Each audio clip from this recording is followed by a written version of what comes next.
আমাদের অনেকের মাঝে এই ধারণা আছে যে বিসিএস প্রিলিমিনারিতে মেন্টাল অ্যাবিলিটি আসলে আগে থেকে প্র্যাকটিস করার কোনো কিছু নাই, জাস্ট যাব ওখানের মধ্যে 15টা কোশ্চেনের মধ্যে এমনিতেই 8-10টা আমরা পেরে যাব। ঘটনা আসলেই সত্যি, আপনারা হয়তো বা বললে বিশ্বাস করবেন না যে পরীক্ষার হলে বসেই 7-8টা কোশ্চেনের অ্যান্সার করা যায়। বাট ফ্যাক্ট হচ্ছে আমরা যারা এই 7-8টা পরীক্ষার মধ্যে গিয়ে অ্যান্সার করবো আর যারা আগে থেকে প্রিপারেশন নিয়ে রেখেছে তাদের মধ্যে একটা ডিফারেন্স ক্রিয়েট হবে, সেটা হচ্ছে টাইমিংয়ের। যারা প্রিপারেশন আগে থেকে নেবেন এবং এই জিনিসগুলো আগে থেকে প্র্যাকটিস করে যাবেন, তারা যেই কোশ্চেনটা দাগাতে 15 সেকেন্ড সময় লাগবে, সেম কোশ্চেনটা যারা ইনস্ট্যান্ট গিয়ে অ্যান্সার করার চেষ্টা করবেন তাদের কিন্তু সময় লাগবে প্রায় 30 সেকেন্ড থেকে 1 মিনিটের মতো। প্রিলিমিনারিতে প্রত্যেকটা সেকেন্ড আমাদের জন্য গুরুত্বপূর্ণ, কারণ কোনো একটা জায়গায় আমি যদি 5 সেকেন্ড বাঁচাতে পারি, অন্য একটা সাবজেক্টে আমি কিন্তু এই সময়টা দিতে পারবো।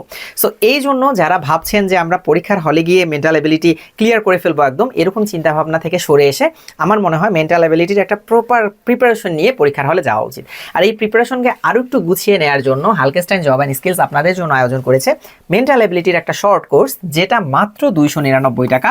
এবং এই কোর্স করার পরে হোপফুলি আপনাদের মেন্টাল অ্যাবিলিটি সম্পর্কে কোনো ধরনের প্রবলেম থাকবে না, বিশেষ করে ক্রিটিক্যাল জায়গাগুলোতে। সো এখানে যা যা থাকছে সেটা হচ্ছে 10টি প্রিমিয়াম রেকর্ড ক্লাস, যেখানে আসলে যে বোঝার জিনিসগুলো রয়েছে সেগুলো খুব স্ট্রাকচারভাবে আপনাদের সাথে আলোচনা করা হবে।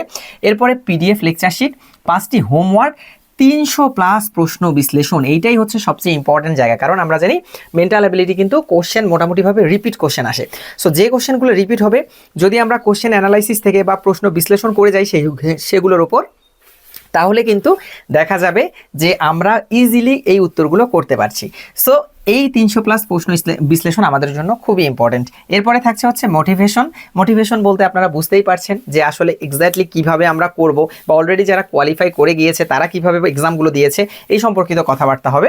Basic to advance concept clear এবং দ্রুত ও নির্ভুল উত্তর করা টিপস ও ট্রিক্স। কারণ আমরা একটা জিনিস ডিটেল জানলেই হবে না, এটাকে কিভাবে আমরা ইমপ্লিমেন্ট করব, পরীক্ষার খাতায় কিভাবে খুব শর্টকাটে এটা আমরা লিখতে পারবো, এই সম্পর্কিত তথ্য কিন্তু আমাদের এই কোর্সে পেয়ে যাচ্ছেন। সো আর দেরি না করে দ্রুত এনরোল করে ফেলুন। সবার জন্য শুভকামনা। আসসালামু আলাইকুম।